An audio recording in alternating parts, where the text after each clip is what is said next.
Hello everyone, it's Tom here from Tech Nexus again, and thanks for joining me on today's video of our ongoing series of doing a plant project, which will obviously subsequently turn into Revit, Civil 3D, 3ds Max, and Navisworks, and all those kinds of great tools that we have in the Autodesk AEC collections. So yesterday we did our cats and specs, and hopefully you've kept up and done your own, or if you're in the middle of them, this will be the next step that you'll do to go from finishing off your p&ids, finishing off your cats and specs, and then eventually getting into the modeling side of things. So I've got all of my p&ids here, and I have, for today, I separated them into areas. So I've got area 1, 2, and 3, just so it's going to explain what I'm going to do in a little bit easier fashion. So firstly, I like to start with maybe something like laying out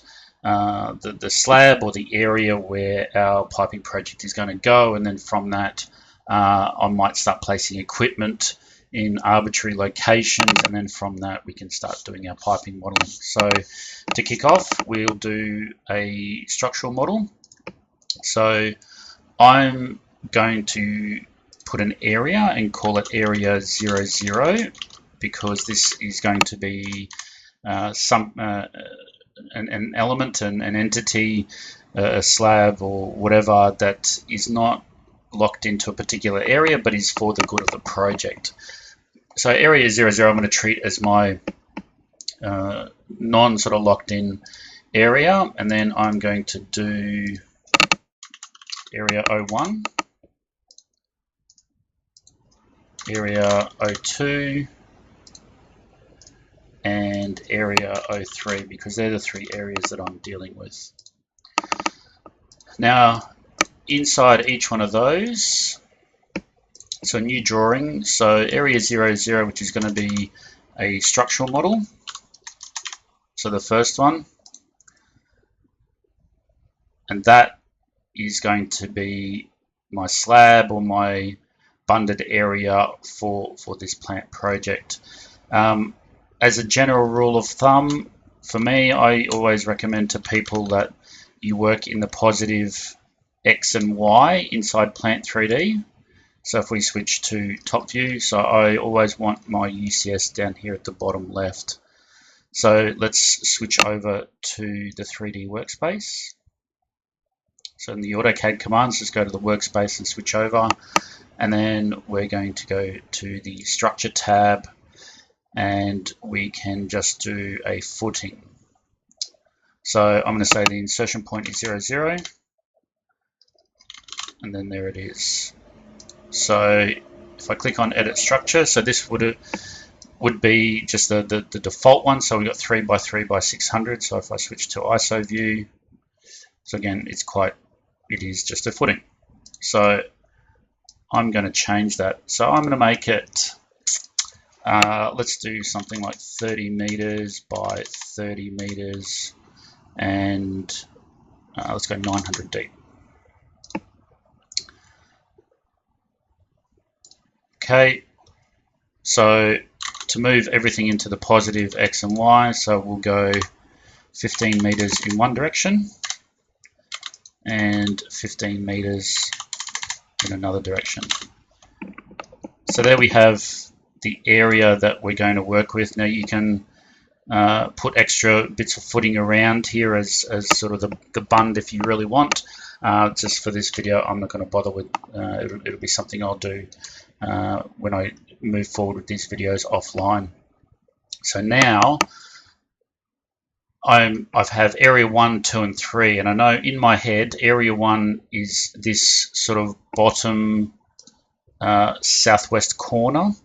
Area 2 is going to be this southeast area, and then area 3 is going to take up sort of this northern area of this slab, and I am going to be putting a pipe rack down the middle of it. So again, for this exercise, I'll just lay out my files first, and then tomorrow we'll delve into more of the detail into each file. So area 1, so it's going to have area 1, a piping model of 001.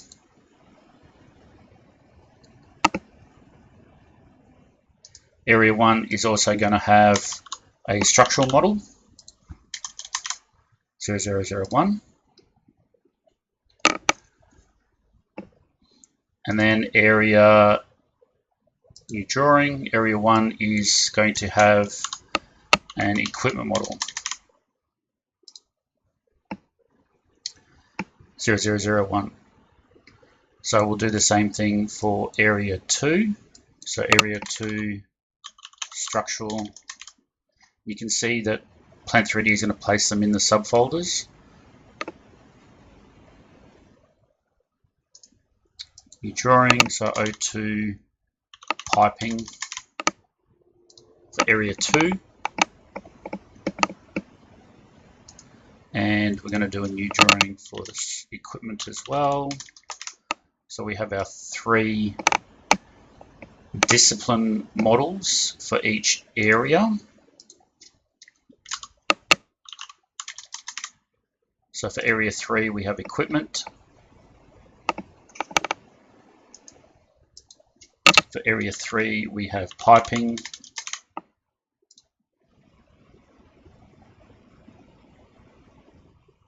And then for area 3 we have structure. So far you can see there that we have, so we've got 3, 6, 9, 10 models, and I still have to do a pipe rack model. So in area 0, so this is going to be the pipe rack that's heading north-south. So structural 002. So O1 is the base, the slab. O2 is going to be the north-south pipe rack. And then new drawing, so area 3 is going to be the east-west pipe rack.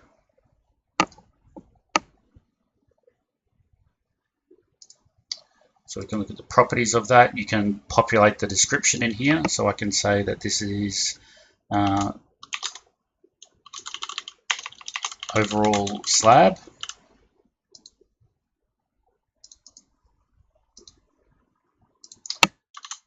North-south pipe rack.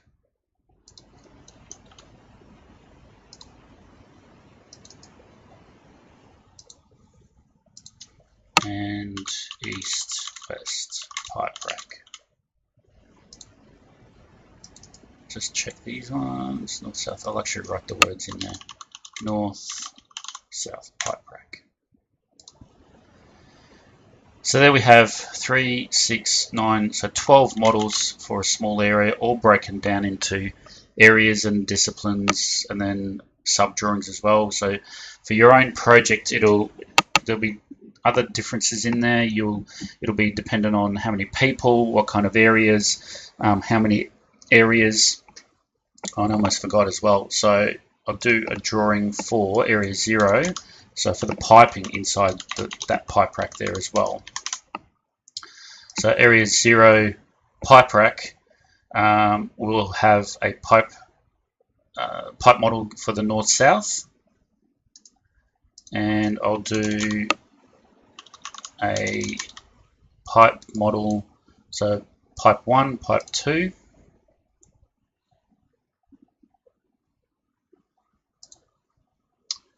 So actually what I might do, so I'll go into the properties. So I'll say that this is the north-south pipe rack piping.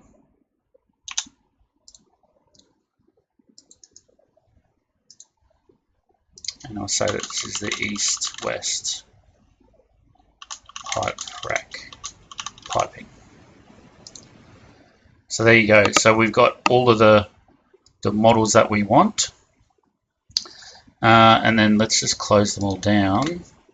And then what we'll do is we will make a master, an overall master model. So something that is, you know, something that we can bring into Navisworks, something that people can load up to see all of the files and models together, and then that way they don't have to dig into each one.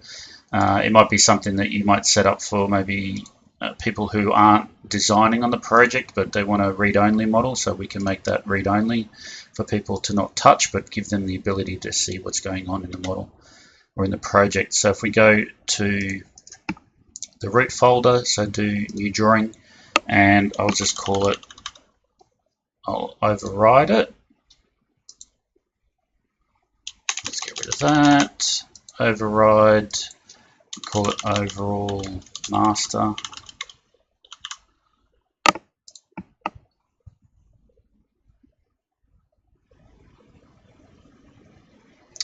And then I can just start xrefing in, if I can do all 5, yeah.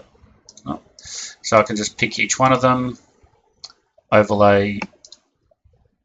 So again, it's going to be empty, but as we start xrefing in all of the other models, so this one will bring in the slab. So you can see there's our model with the slab model xrefed in there. So as we start placing more on it, then that way this model is going to continue to populate. So I'll finish this off, and tomorrow we'll continue on with the project. I might do a little bit of non-CAD work tomorrow and go through the idea of how I've laid this out. I'll put it in a little bit of a diagram, make it easy for people to see, and then that way it gives a good explanation on what I've just done. So thanks for watching. If you liked the video, thumbs up. If you didn't, thumbs down. But please feel free to subscribe to the channel and check out some of the other videos I've got there, and I'll see you tomorrow. Thanks.